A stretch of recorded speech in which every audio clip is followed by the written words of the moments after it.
Verdong jadi contoh agen, pemain keturunan mulai dibujuk gabung timnas. Pelatih Vietnam soroti skuad Garuda jelang Piala AFF 2024. Ikut nyanyikan Indonesia Raya, pelatih asal Jepang mulai berdarah Indonesia. Tahan rasa sakit demi kemenangan, pengorbanan Tom Haye bikin terharu. Plus like di bawah, lanjut simak informasi selengkapnya sebagai berikut.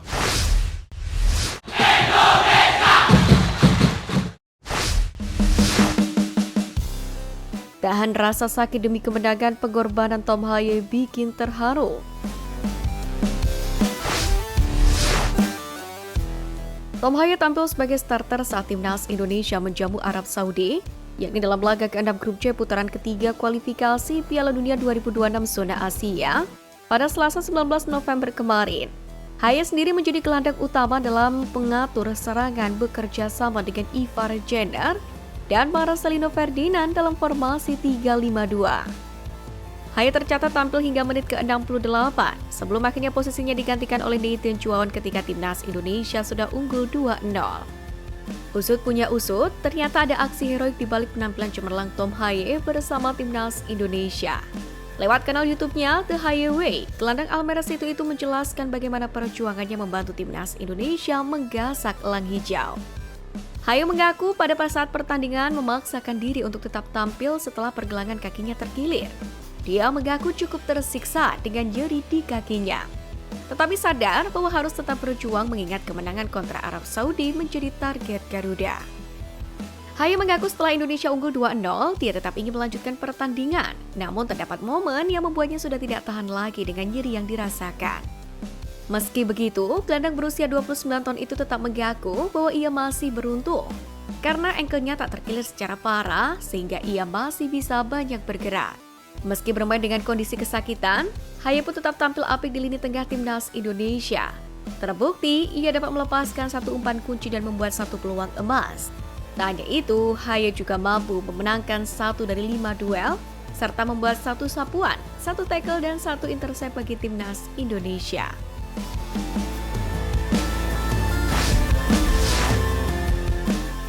Ikut nyanyikan Indonesia Raya, pelatih asal Jepang mulai berdarah Indonesia.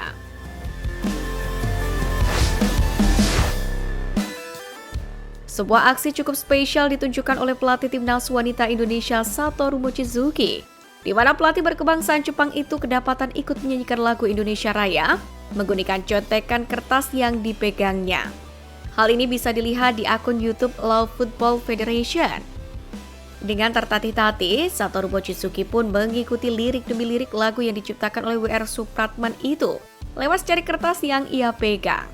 Sontak saja potongan video ini langsung viral di dunia maya dan menuai beragam pujian dari warganet.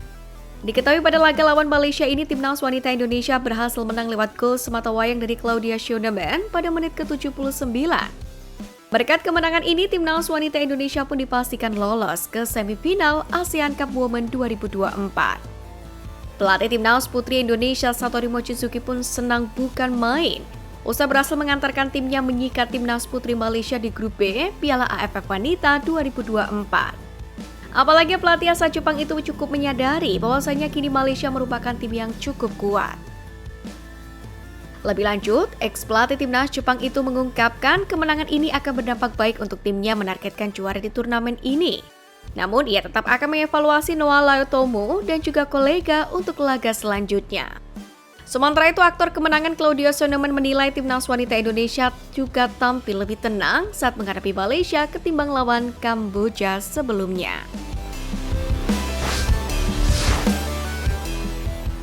Pelatih Vietnam soroti skuad Garuda jelang Piala AFF 2024.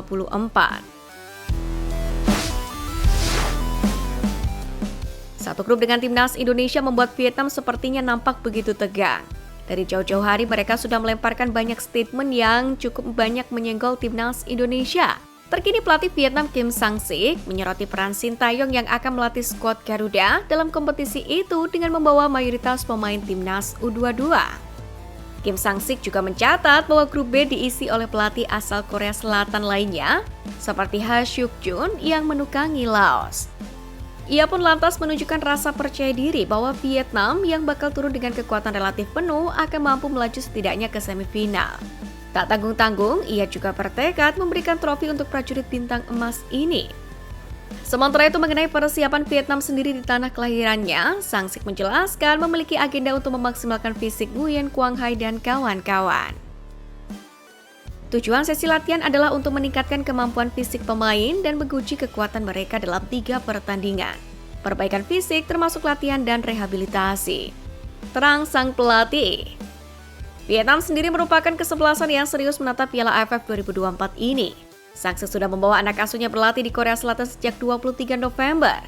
Sejak tiba di negeri Ginseng, Vietnam pun telah menjalani 2 sesi latihan setiap hari dengan menu latihan fisik pada pagi hari dan juga taktik pada sore harinya. Sementara selain berlatih, The Golden Star Warriors juga menjalani laga uji coba tepatnya pada Rabu 27 November. Vietnam menang 2-0 atas tim Ulsan Citizen yang merupakan penghuni divisi ketiga di kompetisi sepak bola Korea. Selanjutnya, Vietnam akan menghadapi Daegu dan Jeonbuk Hyundai Motors dalam laga uji tanding selanjutnya.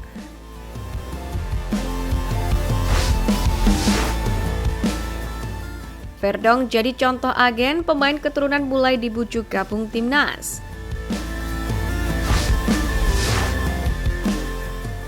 Timnas Indonesia kini diperkuat oleh banyak pemain keturunan. Berjalan lurus dengan tujuan program naturalisasi ini, prestasi skuad Merah Putih pun berangsur naik. Bukan hanya di ranking FIFA yang kini berada di 125, tapi Merah Putih kini sedang mengejar mimpi untuk main di kancah Piala Dunia 2026. Progres signifikan yang terjadi pada tim Merah Putih pun mencuri perhatian dunia sepak bola. Utamanya terkait pemain keturunan, hal ini menarik perhatian media Belanda Radio NPO5. Mereka mewawancarai jurnalis Belanda bernama Neil Petersen.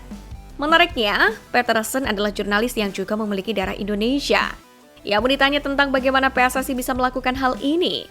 Petersen menjelaskan bahwa PSSI melakukan banyak naturalisasi di era Erick Thohir.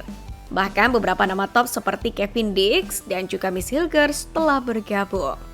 Dalam hal ini, PSSI memang aktif mencari pemain keturunan Indonesia di luar negeri. Bahkan ada satu agensi yang bertugas untuk hal tersebut.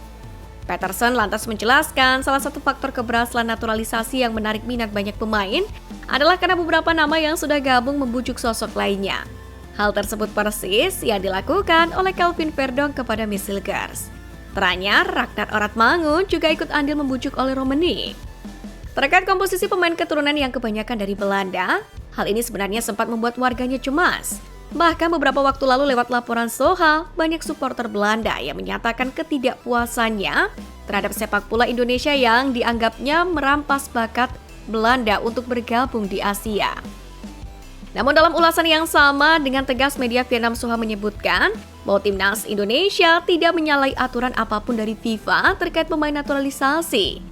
Ditambah lagi, naturalisasi juga dilakukan atas kesediaan pemain tanpa ada paksaan.